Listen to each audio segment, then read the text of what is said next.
ನಮಸ್ಕಾರ, ಎಜುನೇಟ್ಸ್ಗೆ ಸ್ವಾಗತ. ನಾನು ಮೃತ್ಯುಂಜಯ್ ಕಬ್ಬೂರ್.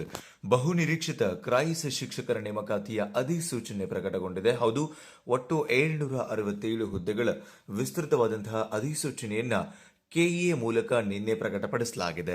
ಏನಿದೆ ಅಧಿಸೂಚನೆಯಲ್ಲಿ, ಯಾರು ಅರ್ಜಿ ಸಲ್ಲಿಸಬಹುದು, ಎಷ್ಟು ಹುದ್ದೆಗಳಿದಾವೆ, ಯಾವ್ಯಾವ ವಿಷಯಗಳಿದಾವೆ, ಏನೇನು ವಿದ್ಯಾರ್ಹತೆ ಬೇಕಾಗುತ್ತೆ, ಅರ್ಜಿ ಸಲ್ಲಿಸೋದಕ್ಕೆ ಇರುವಂತಹ ಪ್ರಮುಖ ದಿನಾಂಕಗಳೇನು, ಅರ್ಜಿ ಸಲ್ಲಿಸೋದಕ್ಕೆ ಇರುವಂತಹ ಶುಲ್ಕ ವಿವರಗಳೇನು, ವೇತನ ಶ್ರೇಣಿ ಎಷ್ಟಿರುತ್ತೆ ಇತ್ಯಾದಿ ಎಲ್ಲ ಮಾಹಿತಿಯನ್ನ ಈ ವಿಡಿಯೋದ ಮೂಲಕ ತಿಳಿಸ್ಕೊಡ್ತಾ ಇದ್ದೀನಿ. ವಿಡಿಯೋ ಸ್ಟಾರ್ಟ್ ಮಾಡೋದಕ್ಕಿಂತ ಮೊದಲು ನೀವೇನಾದರೂ ಎಜು ನೀಡ್ಸ್ಗೆ ಹೊಸಬರಾಗಿದ್ರೆ ಅಥವಾ ಇನ್ನೂರಿಗೂ ಸಬ್ಸ್ಕ್ರೈಬ್ ಮಾಡ್ಕೊಂಡಿಲ್ಲ ಅಂತಾದ್ರೆ ಸಬ್ಸ್ಕ್ರೈಬ್ ಆಗೋದನ್ನು ಮರಿಬೇಡಿ ಮತ್ತು ಮುಂದಿನ ಎಲ್ಲ ಅಪ್ಡೇಟ್ಸ್ಗಳಿಗಾಗಿ ನೋಟಿಫಿಕೇಶನ್ ಬೆಲ್ ಒತ್ತಿ ಆಲ್ ಅಂತ ಸೆಲೆಕ್ಟ್ ಮಾಡಿ. ಆದ್ಮೇಲೆ ಗಮನಿಸಿದರೆ ಕರ್ನಾಟಕ ಸರ್ಕಾರದ ಕರ್ನಾಟಕ ಪರೀಕ್ಷಾ ಪ್ರಾಧಿಕಾರದಿಂದ ಜುಲೈ 10ನೇ ತಾರೀಕಿಗೆ ಪ್ರಕಟಗೊಂಡಿರುವಂತಹ ಒಂದು ಅಧಿಸೂಚನೆ. ಸೊ ಕ್ರೈಸ್ ಏನಿದೆ, ಕರ್ನಾಟಕ ವಸತಿ ಶಿಕ್ಷಣ ಸಂಸ್ಥೆಗಳ ಸಂಘ, ಅದರ ವ್ಯಾಪ್ತಿನಲ್ಲಿ ಬರುವಂತಹ ಶಾಲೆಗಳು, ವಿಶೇಷವಾಗಿ ಮೊರಾರ್ಜಿ ದೇಸಾಯಿ ಇರಬಹುದು, ಕಿತ್ತೂರಾಣಿ ಚೆನ್ನಮ್ಮ ಇರಬಹುದು, ಅಟಲ್ ಬಿಹಾರಿ ವಾಜಪೇಯಿ ಇರಬಹುದು, ಶ್ರೀಮತಿ ಇಂದಿರಾ ಗಾಂಧಿ ಹಾಗೆ BR ಅಂಬೇಡ್ಕರ್ ವಸತಿ ಶಾಲೆಗಳೇನಿದಾವೆ, ಇದರಲ್ಲಿ ಖಾಲಿ ಇರುವಂತಹ ವಿವಿಧ ವಿಷಯಗಳ ಶಿಕ್ಷಕರ ನೇಮಕಾತಿಗೆ ಅಧಿಸೂಚನೆಯನ್ನು ಹೊರಡಿಸಿದ್ದಾರೆ. ಆದ್ಮೇಲೆ ಒಟ್ಟು 8 ರೀತಿಯ ಶಿಕ್ಷಕರನ್ನ ನೇಮಕಾತಿ ಮಾಡ್ತಾ ಇದ್ದಾರೆ. ಕನ್ನಡ ಟೀಚರ್ಸ್, ಇಂಗ್ಲಿಷ್ ಹಾಗೆ ಹಿಂದಿ, ಗಣಿತ, ವಿಜ್ಞಾನ, ಸಮಾಜ ವಿಜ್ಞಾನ ಹಾಗೆ ಕಂಪ್ಯೂಟರ್ ಮತ್ತೆ ದೈಹಿಕ ಶಿಕ್ಷಣ ಶಿಕ್ಷಕರು, ಒಟ್ಟು 8 ರೀತಿಯ ಶಿಕ್ಷಕರನ್ನ ನೇಮಕಾತಿ ಮಾಡ್ತಾ ಇದ್ದಾರೆ. ಇದು RPC ಅಂದ್ರೆ ನಾನ್ ಕಲ್ಯಾಣ ಕರ್ನಾಟಕದ ಅಧಿಸೂಚನೆಯನ್ನ ನಾನು ನಿಮ್ಮ ಜೊತೆಗೆ ವಿವರವಾಗಿ ಮಾತನಾಡ್ತಾ ಹೋಗ್ತಾ ಇದ್ದೀನಿ. ಸೊ ಪರಿಷ್ಕೃತ ವೇತನ ಶ್ರೇಣಿಯನ್ನ ನೋಡ್ತಾ ಹೋಗೋದಾದ್ರೆ 54,175 ರೂಪಾಯಿಂದ 99,400 ರೂಪಾಯಿವರೆಗೆ ವೇತನ ಶ್ರೇಣಿಯನ್ನು ನಿಗದಿಪಡಿಸಿದ್ದಾರೆ. ಒಟ್ಟು ಹಿಂಬಾಕಿ ಹುದ್ದೆಗಳು ಮತ್ತು ಪ್ರಸ್ತುತ ಬೇಡಿಕೆ ಇರುವ ಹುದ್ದೆಗಳನ್ನು ಒಳಗೊಂಡಂತೆ 767 ಹುದ್ದೆಗಳಿಗೆ ನೇಮಕಾತಿಯನ್ನ ಮಾಡಲಾಗ್ತಾ ಇದೆ. ನೇರವಾಗಿ ನಾವು ಶೈಕ್ಷಣಿಕ ವಿದ್ಯಾರ್ಹತೆಯಿಂದನೇ ಆರಂಭ ಮಾಡಿಬಿಡೋಣ. ಸೊ ಕನ್ನಡ ಟೀಚರ್ ಆಗ್ಬೇಕು ನೀವು ಕ್ರೈಸ್ನಲ್ಲಿ ಅಂತಂದ್ರೆ ಡಿಗ್ರಿನಲ್ಲಿ ಆಪ್ಷನಲ್ ಕನ್ನಡವನ್ನ ಓದಿರಬೇಕು ಅಥವಾ ಕರ್ನಾಟಕ ರಾಜ್ಯ ಪ್ರೌಢಶಿಕ್ಷಣ ಪರೀಕ್ಷಾ ಮಂಡಳಿ ನಡೆಸುವಂತಹ ಕನ್ನಡ ಪಂಡಿತ್ ಕೋರ್ಸ್ನಲ್ಲಿ ಪಾಸ್ ಆಗಿರಬೇಕು ಅನ್ನುವಂಥ ಒಂದು ಎಲಿಜಿಬಿಲಿಟಿ ಇದೆ. ಅಂದರೆ ನಿಮ್ಮದು BA ನಲ್ಲಿ ನೀವು ಆಪ್ಷನಲ್ ಕನ್ನಡವನ್ನು ಒಂದು ವಿಷಯವನ್ನಾಗಿ ಓದಿದ್ರಿ ಅಂದರೆ ಸ್ನಾತಕ ಪದವಿ ಅಂದರೆ ಡಿಗ್ರಿ. ಸೊ ಡಿಗ್ರಿನಲ್ಲಿ ನೀವು ಒಂದು ಆಪ್ಷನಲ್ ಕನ್ನಡವನ್ನು ಓದಿದ್ರಿ ಒಂದು ವಿಷಯವನ್ನಾಗಿ ಅಂದರೆ ನಿಮಗೆ ನೇರವಾಗಿ ಅರ್ಹತೆ ಸಿಗುತ್ತೆ. ಜೊತೆಗೆ B.Ed ಆಗಿರಬೇಕು, ಡಿಗ್ರಿನಲ್ಲಿ ಆಪ್ಷನಲ್ ಕನ್ನಡ ಆಗಿರಬೇಕು, ಹಾಗೆ B.Ed ಕೂಡ ಆಗಿರಬೇಕು.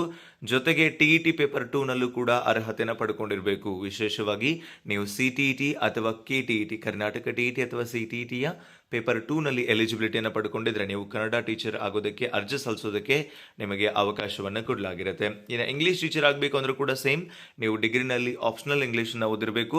ಒಂದು ವೇಳೆ ನೀವೇನಾದರೂ ಕನ್ನಡವನ್ನು ಆಪ್ಷನಲ್ ಓದಿಲ್ಲ ಡಿಗ್ರಿನಲ್ಲಿ ಅಂತಂದ್ರೆ MA ಕನ್ನಡ ಮಾಡಿದ್ರು ಕೂಡ ನೀವು ಅರ್ಜಿ ಸಲ್ಲಿಸೋದಕ್ಕೆ ನಿಮಗೆ ಅವಕಾಶ ಇರುತ್ತೆ. ಸಿಮಿಲರ್ಲಿ ಇಂಗ್ಲೀಷ್ಗೂ ಕೂಡ ಹಾಗೆ ಡಿಗ್ರಿನಲ್ಲಿ ಆಪ್ಷನಲ್ ಇಂಗ್ಲೀಷ್ ಓದಿರಬೇಕು. ಒಂದು ವೇಳೆ ಡಿಗ್ರಿನಲ್ಲಿ ಆಪ್ಷನಲ್ ಇಂಗ್ಲೀಷ್ ಓದಿಲ್ಲ ಅಂತಂದ್ರೆ MA ಇಂಗ್ಲೀಷ್ ಮಾಡಿರಬೇಕು, ಜೊತೆಗೆ B.Ed ಆಗಿರಬೇಕು, ಹಾಗೆ ನಿಮ್ದು TET ಪೇಪರ್ 2 ಕೂಡ ಕ್ವಾಲಿಫೈ ಆಗಿರಬೇಕು. ಇಲ್ಲಿ ಗಮನಿಸ್ತಾ ಇದ್ರಿ, ಅವರು ಆಪ್ಷನ್ಸ್ ಗಳನ್ನ ಕೂಡ ಕೊಟ್ಟಿದ್ದಾರೆ. ಅಭ್ಯರ್ಥಿಯು ಸ್ನಾತಕ ಪದವಿಯಲ್ಲಿ ಇಂಗ್ಲಿಷ್ ಅನ್ನ ಐಚ್ಛಿಕ ವಿಷಯವನ್ನಾಗಿ ಅಭ್ಯಸಿಸದಿದ್ದಲ್ಲಿ ಇಂಗ್ಲಿಷ್ ಭಾಷೆಯಲ್ಲಿ ಸ್ನಾತಕೋತ್ತರ ಪದವಿಯನ್ನು ಪಡ್ಕೊಂಡಿರಬೇಕು ಅನ್ನುವಂತ ಮಾಹಿತಿನ ಕೂಡ ಅವರು ಕೊಡ್ತಾ ಇದ್ದಾರೆ. ಇನ್ನು ಹಿಂದಿ ಟೀಚರ್ ಆಗಬೇಕು ಅಂದ್ರೂ ಕೂಡ ನೀವು ಅಗೇನ್ ಹಿಂದಿ ಭಾಷೆಯನ್ನ ಒಂದು ಐಚ್ಛಿಕ ವಿಷಯವನ್ನಾಗಿ ಡಿಗ್ರಿನಲ್ಲಿ ಓದಿರಬೇಕು, ಜೊತೆಗೆ B.Ed ಆಗಿರಬೇಕು. ಹಾಗೆ ನಿಮ್ದು ಮೆಥಡಾಲಜಿ ಏನಿರುತ್ತೆ ನಿಮ್ದು ಅದೇ ವಿಷಯದ B.Ed ಮೆಥಡ್ ಕೂಡ ಇರಬೇಕು. ಫಾರ್ ಎಕ್ಸಾಂಪಲ್, ನಿಮಗೆ ಇಂಗ್ಲಿಷ್ ಅಪ್ಲೈ ಮಾಡ್ತೀರಿ ಅಂದ್ರೆ ನಿಮ್ದು B.Ed ನಲ್ಲಿ ಇಂಗ್ಲಿಷ್ ಮೆಥಡ್ ಅನ್ನು ಕೂಡ ನೀವು ಓದಿರಬೇಕು, ಹಾಗೆ ಕನ್ನಡ ಮೆಥಡ್ ಅನ್ನು ಕೂಡ ಓದಿರಬೇಕು. ಹಿಂದಿ ಮೆಥಡ್ ಅನ್ನ ನೀವು ಹಿಂದಿ ಟೀಚರ್ಸ್ ಆದವರು ಓದಿರಬೇಕು. ಇನ್ ಕೇಸ್ ನಿಮ್ದೇನಾದ್ರು ಡಿಗ್ರಿನಲ್ಲಿ ಹಿಂದಿ ಆಗಿಲ್ಲ ಅಂದ್ರೆ ಅಗೇನ್ ನೀವು PG ಮಾಡಿರಬಹುದು. ಹಿಂದಿನಲ್ಲಿ PG ಮಾಡಿದ್ರು ಕೂಡ ಅರ್ಜಿ ಸಲ್ಲಿಸೋದಕ್ಕೆ ಅವಕಾಶ ಇರುತ್ತೆ. ಅದರ ಜೊತೆಗೆ ಹಿಂದಿ ಭಾಷಾ ಶಿಕ್ಷಕರನ್ನಾಗಿ ಪರಿಗಣಿಸಲು ಮಾನ್ಯತೆ ಪಡೆದ ವಿಶ್ವವಿದ್ಯಾಲಯದಿಂದ ಹಿಂದಿ ಪದವಿಯನ್ನ ಪ್ರಮುಖ ವಿಷಯವನ್ನ ಮೇಜರ್ ವಿಷಯವನ್ನಾಗಿ ನೀವು ಓದಿರಬೇಕು. ಹಾಗೆ B.Ed ಆಗಿರಬೇಕು, ಜೊತೆಗೆ ಮೆಥಡ್ ಕೂಡ ನಿಮ್ದು ಹಿಂದಿನೇ ಆಗಿರಬೇಕು.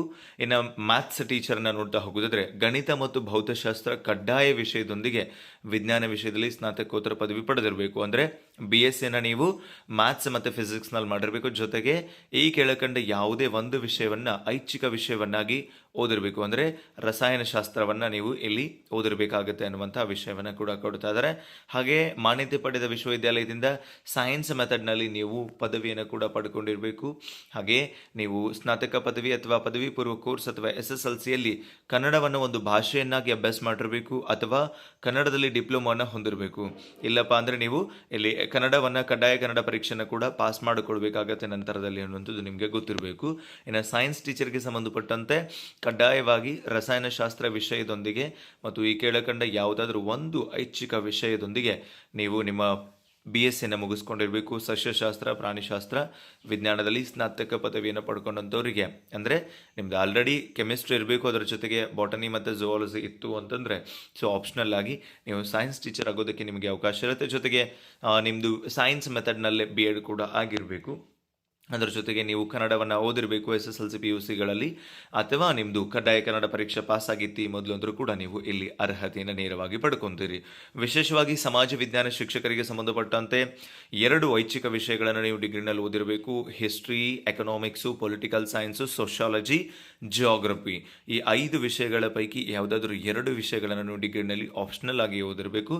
ಅದರ ಜೊತೆಗೆ ನೀವು ಆರ್ಟ್ಸ್ ಮೆಥಡ್ನಲ್ಲಿ BEd ಅನ್ನು ಕೂಡ ಪಡ್ಕೊಂಡಿರಬೇಕು.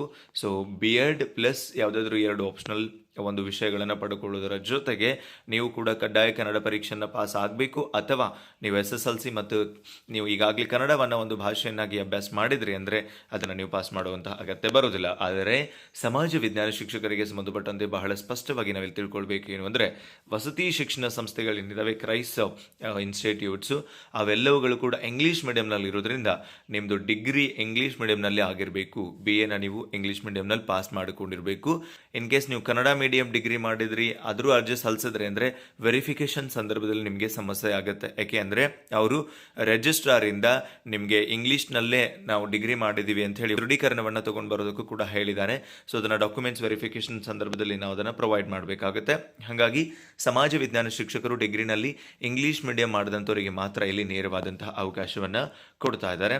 ಇನ್ನು ಕಂಪ್ಯೂಟರ್ ಟೀಚರ್ ಶಿಕ್ಷಕರಿಗೆ ಸಂಬಂಧಪಟ್ಟಂತೆ ನೀವು ಗಣಕ ವಿಜ್ಞಾನ, ಮಾಹಿತಿ ವಿಜ್ಞಾನನಾದರೂ ಡಿಗ್ರಿ ಪಡ್ಕೊಂಡಿರಬಹುದು, ಅಥವಾ BCA ಏನಾದರೂ ಪಡ್ಕೊಂಡಿರಬಹುದು, ಅಥವಾ BScನಲ್ಲಿ CS ಅನ್ನು ಓದಿದರೂ ಕೂಡ ನಿಮಗೆ ಅವಕಾಶವನ್ನು ಕೊಡ್ತಾ ಇದ್ದಾರೆ. ಅದರ ಜೊತೆಗೆ ಕನ್ನಡವನ್ನು ಒಂದು ಭಾಷೆಯನ್ನಾಗಿ ಓದಿರಬೇಕು, ಅಥವಾ ನೀವು ಕಂಪಲ್ಸರಿ ಕನ್ನಡವನ್ನು ಕೂಡ ಬರೆಯೋದಕ್ಕೆ ನಿಮಗೆ ಅವಕಾಶವನ್ನು ಕಲ್ಪಿಸಿಕೊಡ್ಲಾಗ್ತಾ ಇದೆ. ಇನ್ನು PE ಟೀಚರ್ಗೆ ಸಂಬಂಧಪಟ್ಟಂತೆ ನೀವು ಯಾವುದಾದ್ರೂ ಡಿಗ್ರಿ ಪಡ್ಕೊಂಡಿರಬೇಕು, ಯಾವುದಾದ್ರೂ ಯೂನಿವರ್ಸಿಟಿಯಿಂದ ರೆಕಾಗ್ನೈಸ್ಡ್ ಇರುವಂತಹ ಒಂದು ಪದವಿಯ ಜೊತೆಗೆ ನೀವು ಮಾನ್ಯತೆ ಪಡೆದ ವಿಶ್ವವಿದ್ಯಾಲಯದಿಂದ BPEd ಅನ್ನು ಕೂಡ ಪಡ್ಕೊಂಡಿರಬೇಕಾಗುತ್ತೆ. ಡಿಗ್ರಿ ಪ್ಲಸ್ BPEd ಇತ್ತು ಅಂದರೆ ನೀವು ನೇರವಾಗಿ ದೈಹಿಕ ಶಿಕ್ಷಣ ಶಿಕ್ಷಕರ ಆಗೋದಕ್ಕೆ ಅವಕಾಶ ಸಿಗುತ್ತೆ. ಅದರ ಜೊತೆಗೆ ಕಡ್ಡಾಯ ಕನ್ನಡವನ್ನು ಕೂಡ ಇಲ್ಲಿ ಅವರು ನಿರೀಕ್ಷೆ ಮಾಡ್ತಾರೆ. ನೀವು ಕನ್ನಡವನ್ನು ಒಂದು ಭಾಷೆಯನ್ನಾಗಿ ಓದಿದ್ರಿ ಅಂತಂದರೆ, ಅಂದರೆ ನೀವು ಡಿಗ್ರಿನಲ್ಲಿ ಅಥವಾ PUCನಲ್ಲಿ ಅಥವಾ SSLCನಲ್ಲಿ ಒಂದು ಭಾಷೆಯನ್ನಾಗಿ ನೀವು ಕನ್ನಡದಲ್ಲಿ ಓದಿದ್ರಿ ಅಂತಂದರೆ, ಸೊ ಆಗ ನೀವು ಕಡ್ಡಾಯ ಕನ್ನಡ ಬರೆಯೋದು ಬರುವುದಿಲ್ಲ. ಇನ್ ಕೇಸ್ ಬರದೇ ಇಲ್ಲ, ನೀವು ಇಂಗ್ಲೀಷ್ ಮೀಡಿಯಂನಲ್ಲಿ ಓದಿದ್ರಿ, ಕನ್ನಡವನ್ನು ಓದೇ ಇಲ್ಲ ಅಂತಂದರೆ, ಆವಾಗ ನೀವು ಈ ಇಲಾಖೆ ನಡೆಸುವಂಥ ಕಡ್ಡಾಯ ಕನ್ನಡ ಪರೀಕ್ಷೆಯನ್ನು ಪಾಸಾಗಿ ನೀವು ಅರ್ಹತೆಯನ್ನು ಕೂಡ ಪಡೆಯೋದಕ್ಕೆ ಅವಕಾಶ ಇರುತ್ತೆ. ವಿಶೇಷವಾಗಿ ಈ 1ರಿಂದ 6 ಏನು ಹುದ್ದೆಗಳಿದ್ದಾವೆ, Kannada teacher, English teacher, Hindi teacher, ಆಮೇಲೆ ಸೈನ್ಸು, ಮ್ಯಾಥ್ಸು, ಸೋಷಿಯಲ್ ಟೀಚರು, ಇವರಿಗೆ ಕಂಪಲ್ಸರಿಯಾಗಿ ಇವರು ಕಡ್ಡಾಯವಾಗಿ TET ಪೇಪರ್ 2ನಲ್ಲೂ ಕೂಡ ಅರ್ಹತೆಯನ್ನು ಪಡ್ಕೊಂಡಿರಬೇಕು. ಕರ್ನಾಟಕದಲ್ಲಿ ನಡೆಸುವಂತಹ ಕರ್ನಾಟಕ TET ಪೇಪರ್ 2 ಆಗಿರಬಹುದು, ಅಥವಾ ಕೇಂದ್ರ ವ್ಯಾಪ್ತಿನಲ್ಲಿ ನಡೆಸುವಂತಹ CTET ಪೇಪರ್ 2 ಆಗಿರಬಹುದು. 2ರಲ್ಲಿ 1ರಲ್ಲಿ ಪಾಸ್ ಆಗಿದ್ರೂ ಕೂಡ ನಿಮಗೆ ಅವಕಾಶವನ್ನು ನೇರವಾಗಿ ಕೊಡಲಾಗ್ತದೆ. ಇದನ್ನು ಹೊರತುಪಡಿಸಿ ಬೇರೆ ವಿದ್ಯಾರ್ಹತೆಯನ್ನು ನಾವು ಪರಿಗಣಿಸೋದಿಲ್ಲ ಅನ್ನೋದನ್ನು ಕೂಡ ಬಹಳ ಸ್ಪಷ್ಟವಾಗಿ ಇಲ್ಲಿ ಅವರು ಕೊಡ್ತಾ ಇದ್ದಾರೆ. ಇನ್ನು ಏಜ್ ಎಷ್ಟಿದೆ, ಏಜ್ ಲಿಮಿಟ್ ಅನ್ನೋದನ್ನು ನೋಡುತ್ತಾ ಹೋಗೋದಾದರೆ, ಆದ್ಮೇಲೆ ಸಾಮಾನ್ಯ ಅಭ್ಯರ್ಥಿಗಳು ಅಂದರೆ GMನವರಿಗೆ 45 ವರ್ಷದವರೆಗೂ ಕೂಡ ನೇರವಾಗಿ ಅವಕಾಶ ಇರುತ್ತೆ. ಹಾಗೆ category 2A, 2B, 3A, 3Bನವರಿಗೆ, OBC ಅಭ್ಯರ್ಥಿಗಳಿಗೆ 48 ವರ್ಷಗಳಿದೆ. SC ST ಕೆಟಗರಿ 1ನವರಿಗೆ 50 ವರ್ಷ ಇಲ್ಲಿ ಏಜ್ ಲಿಮಿಟನ್ನು ನಿಗದಿಪಡಿಸಲಾಗ್ತಾ ಇದೆ. ಇಲ್ಲಿರುವಂತಹ ಏಜ್ ಕ್ರೈಟೀರಿಯಾಸ್ ಅನ್ನು ನೋಡಿಕೊಂಡು ನೀವು ಅರ್ಜಿ ಸಲ್ಲಿಸಬೇಕಾಗುತ್ತೆ. ಹಾಗೆ ಮಿನಿಮಮ್ ಕನಿಷ್ಠ ವರ್ಷ 18 ವರ್ಷ ಆಗಿರಬೇಕು, ಮತ್ತು ಗರಿಷ್ಠ ನಿಮ್ಮ ಒಂದು ವಿಶೇಷವಾದಂತಹ ಕೆಟಗರಿ ಆಧಾರದ ಮೇಲೆ ನಿಮಗೆ ನಿಗದಿಪಡಿಸಿದಂತಹ ರಿಲ್ಯಾಕ್ಸೇಷನ್ ಅನ್ನು ಕೂಡ ಇಲ್ಲಿ ಕೊಡಲಾಗ್ತಾ ಇದೆ ಅನ್ನೋದನ್ನು ಕೂಡ ನಾವಿಲ್ಲಿ ಗಮನಿಸಬೇಕಾಗುತ್ತೆ. ಹೇಗೆ ನಾವು ಅರ್ಜಿಯನ್ನು ಸಲ್ಲಿಸಬೇಕು ಅಂದರೆ, ಕರ್ನಾಟಕ ಪರೀಕ್ಷಾ ಪ್ರಾಧಿಕಾರದ ಅಧಿಕೃತ ವೆಬ್ಸೈಟ್ನಲ್ಲಿ ಮಾತ್ರ ನಮಗೆ ಅರ್ಜಿ ಸಲ್ಲಿಸೋದಕ್ಕೆ ಅವಕಾಶ ಇರುತ್ತೆ. https://cetonline.karnataka.gov.in/ke ನಲ್ಲಿ ನಮಗೆ ಅರ್ಜಿ ಸಲ್ಲಿಸೋದಕ್ಕೆ ಅವಕಾಶ ಇರುತ್ತೆ. ಬಟ್ ಅರ್ಜಿ ಸಲ್ಲಿಸೋದು ಆರಂಭ ಆಗೋದು ಯಾವಾಗ ಅಂತಂದರೆ 15ನೇ ತಾರೀಕು ಜುಲೈ 15ರಿಂದ ಆನ್ಲೈನ್ ಮೂಲಕ ಅರ್ಜಿ ಸಲ್ಲಿಸೋದಕ್ಕೆ ಆರಂಭ ಆಗುತ್ತೆ. ಹಾಗೆ ಅರ್ಜಿ ಸಲ್ಲಿಸೋದಕ್ಕೆ ಕೊನೆಯ ದಿನಾಂಕ ಆಗಸ್ಟ್ 13 ಆಗಿರುತ್ತೆ. ಹಾಗೆ ಆನ್ಲೈನ್ ಮೂಲಕ ಫೀಸನ್ನು ಪಾವತಿ ಮಾಡೋದಕ್ಕೆ ಆಗಸ್ಟ್ 14 ಕೊನೆಯ ದಿನಾಂಕ ಆಗಿರುತ್ತೆ ಅನ್ನೋದನ್ನು ನಾವಿಲ್ಲಿ ಗಮನಿಸಬೇಕಾಗುತ್ತೆ. ವೇತನ ಶ್ರೇಣಿಯನ್ನು ನೀವು ಈಗಾಗಲೇ ಗಮನಿಸಿದ್ರಿ. 54,175 ರೂಪಾಯಿಂದ 99,400 ರೂಪಾಯಿಯನ್ನು ನಿಗದಿಪಡಿಸಲಾಗಿದೆ. ಸೊ ಇಲ್ಲಿ ಕಾಯಂ ಪೂರ್ವ ಅವಧಿ ಇರುತ್ತೆ. ನೀವು ಜಾಯ್ನ್ ಆದಮೇಲೆ ಟೀಚರ್ ಆಗಿ ಜಾಯಿನ್ ಆದಮೇಲೆ 2 ವರ್ಷ ಪ್ರೊಬೇಷನರಿ ಪೀರಿಯಡ್ ಇರುತ್ತೆ. ಆ 2 ವರ್ಷದ ಪ್ರೊಬೇಷನರಿ ಪೀರಿಯಡ್ ಅನ್ನು ಮುಗಿಸಿದ ನಂತರ ನಿಮ್ದು ಸೇವೆ ಕನ್ಫರ್ಮ್ ಆಗುತ್ತೆ ಅಥವಾ ಕಾಯಂ ಆಗುತ್ತೆ ಅನ್ನೋದನ್ನ ನಾವು ಇಲ್ಲಿ ಗಮನಿಸ್ತಾ ಇದ್ವಿ. ಸೊ ಇನ್ನು ಏನೇನು ಸೌಲಭ್ಯಗಳಿದಾವೆ PF ಯೋಜನೆಗೆ ಅದು ಇದು ಅಂತ ನೋಡ್ತಾ ಹೋಗೋದಾದ್ರೆ, ಇಲ್ಲಿ ನಿಮಗೆ NPS ಇರುತ್ತೆ, ನ್ಯಾಷನಲ್ ಪೆನ್ಷನ್ ಸ್ಕೀಮ್ ಏನಿದೆ, ರಾಷ್ಟ್ರೀಯ ಪಿಂಚಣಿ ಯೋಜನೆ ಅಪ್ಲೈ ಆಗುತ್ತೆ. ಹಾಗೆ KGID ಇರೋದಿಲ್ಲ, ಹಾಗೆ PF ಕೂಡ ಅಂದ್ರೆ ಪ್ರೊವಿಡೆಂಟ್ ಫಂಡ್ ಕೂಡ ಇಲ್ಲಿ ಇರೋದಿಲ್ಲ ಅನ್ನೋದನ್ನ ನಾವು ಗಮನಿಸ್ತಾ ಇದ್ವಿ. ಇನ್ನು ಶುಲ್ಕ ಎಷ್ಟಿರುತ್ತೆ ಆನ್ಲೈನ್ ಮೂಲಕ ಅರ್ಜಿ ಸಲ್ಲಿಸೋದಕ್ಕೆ ಅಂದ್ರೆ, ಸಾಮಾನ್ಯ ಅಭ್ಯರ್ಥಿಗಳು ಮತ್ತು ಇತರೆ ಅಭ್ಯರ್ಥಿಗಳು ಅಂದ್ರೆ OBC ಅವರಿಗೆ ₹750 ಇದೆ, SC ST ಕ್ಯಾಟಗರಿ 1 ಅವರಿಗೆ ₹500 ಇದೆ, ಹಾಗೆ ವಿಶೇಷ ಚೇತನ ಅಭ್ಯರ್ಥಿಗಳಿಗೆ ₹250 ನಿಗದಿಪಡಿಸಲಾಗಿದೆ. ಸೊ ನೀವೇನಾದ್ರೂ ಮಲ್ಟಿಪಲ್ ಅಪ್ಲಿಕೇಶನ್ಸ್ ಅನ್ನ ಹಾಕ್ತೀರಿ ಅಂದ್ರೆ ಕೂಡ ಹಾಕಬಹುದು. ಒಂದು ಲ್ಯಾಂಗ್ವೇಜ್ಗೆ, ಒಂದು ಕೋರ್ ಸಬ್ಜೆಕ್ಟ್ಗೆ ಅಂದ್ರೆ ಹೆಚ್ಚುವರಿಯಾಗಿ ₹100 ನೀವು ಇಲ್ಲಿ ಪಾವತಿಸಬೇಕಾಗುತ್ತೆ. ಕಾಂಪಿಟೇಟಿವ್ ಎಕ್ಸಾಮ್ ನ ಮೆರಿಟ್ ಆಧಾರದ ಮೇಲೆ ನೇಮಕಾತಿ ನಡೆಯುತ್ತೆ. ಸೊ ಅವರು ವಿಷಯವಾರು ಪ್ರತ್ಯೇಕವಾದಂತಹ ಲಿಸ್ಟ್ ಅನ್ನು ರೆಡಿ ಮಾಡಿ ಆ ಒಂದು ಇಲಾಖೆಗೆ ಕಳಿಸ್ತಾರೆ. ಇನ್ನು ಸ್ಪರ್ಧಾತ್ಮಕ ಪರೀಕ್ಷೆ ಹೆಂಗಿರುತ್ತೆ ಅಂದ್ರೆ, ಆಫ್ಲೈನ್ ಮೂಲಕ ನಡೆಯುತ್ತೆ, OMR ಮಾದರಿನಲ್ಲಿ ನಡೆಯುತ್ತೆ. ಸೊ ಈ ಲಿಖಿತ ಪರೀಕ್ಷೆನ ಕರ್ನಾಟಕದ 5 ಜಿಲ್ಲಾ ಕೇಂದ್ರಗಳಲ್ಲಿ ಕೂಡ ಅವರು ನಡೆಸ್ತಾರೆ, ಕೆಲವೊಂದು ಸೆಲೆಕ್ಟೆಡ್ ಕೇಂದ್ರಗಳಲ್ಲಿ ನಡೆಸ್ತಾರೆ. ಕನ್ನಡ ಭಾಷಾ ಪರೀಕ್ಷೆ ಎಲ್ಲರಿಗೂ ಕಂಪಲ್ಸರಿ ಇರೋದಿಲ್ಲ. ಯಾರಿಗೆ ಕಂಪಲ್ಸರಿ ಇರುತ್ತೆ ಕನ್ನಡ ಅಂತಂದ್ರೆ, ಅಭ್ಯರ್ಥಿಯು ಕರ್ನಾಟಕ ಪ್ರೌಢ ಶಿಕ್ಷಣ ಪರೀಕ್ಷಾ ಮಂಡಳಿಯು ನಡೆಸುವ SSLC ಪರೀಕ್ಷೆಯಲ್ಲಿ ಅಥವಾ ರಾಜ್ಯ ಸರ್ಕಾರ ಅದಕ್ಕೆ ತತ್ಸಮಾನವೆಂದು ಘೋಷಿಸಿದ ಯಾವುದೇ ಪರೀಕ್ಷೆಯಲ್ಲಿ ಅಥವಾ SSLCಗಿಂತ ಉನ್ನತ ಮಟ್ಟದ ಪರೀಕ್ಷೆಗಳಲ್ಲಿ ಕನ್ನಡ ವಿಷಯವನ್ನ ಪ್ರಥಮ ಮತ್ತು ದ್ವಿತೀಯ ಭಾಷೆಯಾಗಿ ಅಭ್ಯಸಿಸಿದ್ದರೆ ಅಥವಾ ಕನ್ನಡ ಮಾಧ್ಯಮದಲ್ಲಿ ಅಧ್ಯಯನ ಮಾಡಿ ಇಂತಹ ಪರೀಕ್ಷೆಗಳನ್ನು ಪಾಸ್ ಮಾಡಿದರೆ ಅಥವಾ ಆಯೋಗ ಅಥವಾ ಇನ್ನಿತರ ಯಾವುದೇ ಆಯ್ಕೆ ಪ್ರಾಧಿಕಾರ ಈ ಹಿಂದೆ ನಡೆಸಿದ ಕನ್ನಡ ಕಡ್ಡಾಯ ಪರೀಕ್ಷೆಯಲ್ಲಿ ಉತ್ತೀರ್ಣರಾಗಿದ್ದರೆ ಅಂತಹ ಅಭ್ಯರ್ಥಿಗಳಿಗೆ ಕಡ್ಡಾಯ ಕನ್ನಡ ಪರೀಕ್ಷೆಯಿಂದ ವಿನಾಯಿತಿ ನೀಡಲಾಗುತ್ತದೆ. ಇಲ್ಲ ಅಂದ್ರೆ ನೀವು ಕಡ್ಡಾಯ ಕನ್ನಡವನ್ನು ಬರೀಬೇಕು. 150 ಅಂಕಗಳಿರ್ತವೆ ಕಡ್ಡಾಯ ಕನ್ನಡಕ್ಕೆ. ಮಿನಿಮಮ್ ನೀವು 50 ಅಂಕಗಳನ್ನು ತಗೋಬೇಕು ಅರ್ಹತೆ ಪಡೆಯುವುದಕ್ಕೆ. ಸೊ ಅದನ್ನ ಪಡ್ಕೊಂಡ್ರೆ ಅಂದ್ರೆ ನಿಮ್ದು ರೂಟ್ ಕೂಡ ಕ್ಲಿಯರ್ ಆಗುತ್ತೆ, ಆರಾಮಾಗಿ ನೀವು ಇದರಲ್ಲಿ ನೆಕ್ಸ್ಟ್ ಮೂವ್ ಆನ್ ಆಗೋದಕ್ಕೆ ಸಹಾಯಕಾರಿ ಆಗುತ್ತೆ. ಇನ್ನು ಪ್ರಶ್ನೆ ಪತ್ರಿಕೆ ಹೆಂಗಿರುತ್ತೆ ಅಂತಂದ್ರೆ, ಪತ್ರಿಕೆ 1 ಮತ್ತು ಪತ್ರಿಕೆ 2 ಅಂತ 2 ವಿಭಾಗಗಳಲ್ಲಿ ಪರೀಕ್ಷೆ ನಡೆಸ್ತಾರೆ. ಪೇಪರ್ 1 ಆಬ್ವಿಯಸ್ಲಿ GS ಇರುತ್ತೆ, ಜನರಲ್ ಸ್ಟಡೀಸ್ ಇರುತ್ತೆ. ಪೇಪರ್ 2 ನಮ್ದು ಆಪ್ಷನಲ್ ಪೇಪರ್ ಇರುತ್ತೆ. ಸೊ ಪೇಪರ್ 1 ಇದು ಕಂಪ್ಲೀಟ್ಲಿ GK ಆಗಿರುತ್ತೆ. ಜನರಲ್ ನಾಲೆಜ್ ಇರ್ಬೋದು, ಸಮಾಜ ವಿಜ್ಞಾನ, ಭಾರತೀಯ ಸಮಾಜ, ಇತಿಹಾಸ, ಭೂಗೋಳ, ಹಾಗೆ ಪ್ರಾಯೋಗಿಕ ಜ್ಞಾನ ಇರ್ಬೋದು, ವಿಜ್ಞಾನ ಇರ್ಬೋದು, ಹಾಗೆ ಬೇರೆ ಬೇರೆದಂತಹ ಒಂದಿಷ್ಟು ಬದಲಾವಣೆಗಳಿಗೆ ಸಂಬಂಧಪಟ್ಟಂತೆ ಇರ್ಬೋದು, ಆಮೇಲೆ ಕರೆಂಟ್ ಅಫೇರ್ಸ್ ಇರ್ಬೋದು, ಪಂಚಾಯತ್ ರಾಜ್ ಇರ್ಬೋದು, ಈ ಎಲ್ಲ ವಿಷಯಗಳಾದ ಮೇಲೆ ಪೇಪರ್ 1 ಇರುತ್ತೆ. 100 ಅಂಕಗಳಿರ್ತವೆ, 100 ಪ್ರಶ್ನೆಗಳು, ಹಾಗೆ ಒಟ್ಟು 2 ಗಂಟೆಗಳ ಕಾಲಾವಕಾಶವನ್ನು ಕೊಡಲಾಗುತ್ತೆ. ಪೇಪರ್ 2 ನಮಗೆ ಹಾಗೆ 100 ಅಂಕದ್ದಿರುತ್ತೆ, ಅದಕ್ಕೂ ಕೂಡ 2 ಗಂಟೆಗಳ ಕಾಲಾವಕಾಶವನ್ನು ಕೊಡ್ತಾರೆ. ಸೊ ಇದು OMR ಬೇಸ್ಡ್ ಆಗಿರುತ್ತೆ, ಹಾಗೆ ಇದು MCQs ಬೇಸ್ಡ್ ಆಗಿರುತ್ತೆ. ಇಲ್ಲಿ ಯಾವುದೇ ಡಿಸ್ಕ್ರಿಪ್ಟಿವ್ ಆನ್ಸರ್ಸ್ ಅನ್ನ ಅವರು ಕೊಡೋದಿಲ್ಲ. ಸೊ ಆ ಒಂದು ಪೇಪರ್ 2ನ ಸಿಲೆಬಸ್ ಅನ್ನು ನಾವು ಸಪರೇಟ್ ಆಗಿ ವಿಷಯವಾರು ನೋಡ್ತಾ ಹೋಗೋದಕ್ಕೂ ಕೂಡ ನಮಗೆ ಅವಕಾಶ ಇರುತ್ತೆ. ಆದ್ಮೇಲೆ ಬಹಳ ಸ್ಪಷ್ಟವಾಗಿ ಗಮನಿಸಿ, ಯಾವಾಗ ಎಕ್ಸಾಮ್ ನಡೆಸ್ತಾರೆ ಅನ್ನೋದನ್ನ ನಂತರದಲ್ಲಿ ಅವರು ಟೈಮ್ ಟೇಬಲ್ ಅನ್ನ ರಿಲೀಸ್ ಮಾಡ್ತಾರೆ. ಬಟ್ ನಾವು KEA ನಡೆಸುವಂತಹ ಯಾವುದೇ ಪರೀಕ್ಷೆನಲ್ಲಿ ನಾವು ಅರ್ಹರಿದ್ದೀವಿ ಅನ್ನೋದನ್ನ ನಾವು ತೋರಿಸ್ಕೊಳ್ಬೇಕು ಅಂದ್ರೆ 35ರಷ್ಟು ಅಂಕಗಳನ್ನು ಪಡ್ಕೊಂಡಿರಲೇಬೇಕು. ಸೊ 100ಕ್ಕೆ ಮಿನಿಮಮ್ 35 ಅಂಕಗಳನ್ನು ಪಡ್ಕೊಂಡ್ರೆ ನಾವು ಎಲಿಜಿಬಲ್ ಆಗ್ತೀವಿ. ಸೆಲೆಕ್ಷನ್ ಅಲ್ಲ, ಎಲಿಜಿಬಲ್ ಆದ ಮೇಲೆ ಮೆರಿಟ್ ಆಧಾರದ ಮೇಲೆ ನಮ್ಮನ್ನ ಸೆಲೆಕ್ಟ್ ಮಾಡ್ತಾರೆ. ನಾವೇನಾದ್ರೂ 28-30 ಅಂಕಗಳನ್ನ ತಗೊಂಡ್ವಿ ಅಂದ್ರೆ ನಮ್ಮ ಪ್ರೊಫೈಲ್ ಅನ್ನ ಅವರು ಕನ್ಸಿಡರ್ ಕೂಡ ಮಾಡೋದಿಲ್ಲ. ಮಿನಿಮಮ್ 35 ಅಂಕಗಳನ್ನ ಪಡ್ಕೊಂಡಿದ್ವಿ ಅಂದ್ರೆ ನಮ್ಮನ್ನ ಕೂಡ ಅವರು ಕನ್ಸಿಡರ್ ಮಾಡ್ತಾರೆ. ಅದರ ಮೆರಿಟ್ ಅನ್ನ ಕನ್ಸಿಡರ್ ಮಾಡುವಾಗ ಟಾಪ್ ಮೆರಿಟೆಡ್ ಅನ್ನ ಅವರು ಕನ್ಸಿಡರ್ ಮಾಡ್ತಾರೆ. ವಿಶೇಷವಾಗಿ ಮೀಸಲಾತಿ ಪ್ಲಸ್ ಮೆರಿಟ್ ಆಧಾರದ ಮೇಲೆ ಅಂತಿಮವಾದಂತಹ ಸೆಲೆಕ್ಷನ್ ಲಿಸ್ಟ್ ಅನ್ನ ಕೊಡ್ತಾರೆ. ಹಾಗೆ ಇಲ್ಲಿ ನಮಗೆ ಋಣಾತ್ಮಕ ಮೌಲ್ಯಮಾಪನ ಅಥವಾ ನೆಗೆಟಿವ್ ಇವ್ಯಾಲ್ಯೂಯೇಷನ್ ಕೂಡ ಇರುತ್ತೆ. ಪ್ರತಿ 4 ತಪ್ಪು ಉತ್ತರಕ್ಕೆ 1 ನಮ್ದು ಮೈನಸ್ ಆಗ್ತಾ ಹೋಗುತ್ತೆ. ಅದರರ್ಥ 0.25 ಅಂಕಗಳು ಇಲ್ಲಿ ನಮಗೆ ನೆಗೆಟಿವ್ ಆಗುವಂಥದ್ದನ್ನು ಕೂಡ ನಾವು ಗಮನಿಸ್ತಾ ಇದ್ದೀವಿ.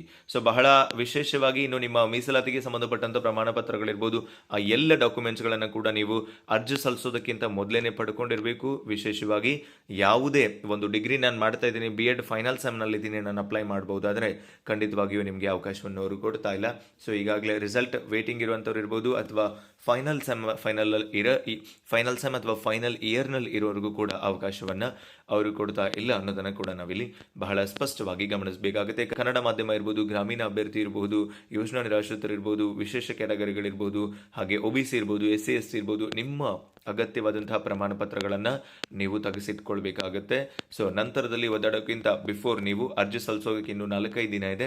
ಅಷ್ಟರಲ್ಲಿನೇ ನಿಮ್ಮ ಎಲ್ಲ ಪ್ರಮಾಣ ಪತ್ರಗಳನ್ನು ಕೂಡ ನೀವು ತೆಗೆದಿಟ್ಕೊಳ್ಬೇಕಾಗುತ್ತೆ. ಹೆಚ್ಚಿನ ಮಾಹಿತಿ ಏನಾದರೂ ಬೇಕಿತ್ತು ಅಂದರೆ KEಗೆ ನೀವು ನೇರವಾಗಿ ಸಂಪರ್ಕಿಸಬಹುದು.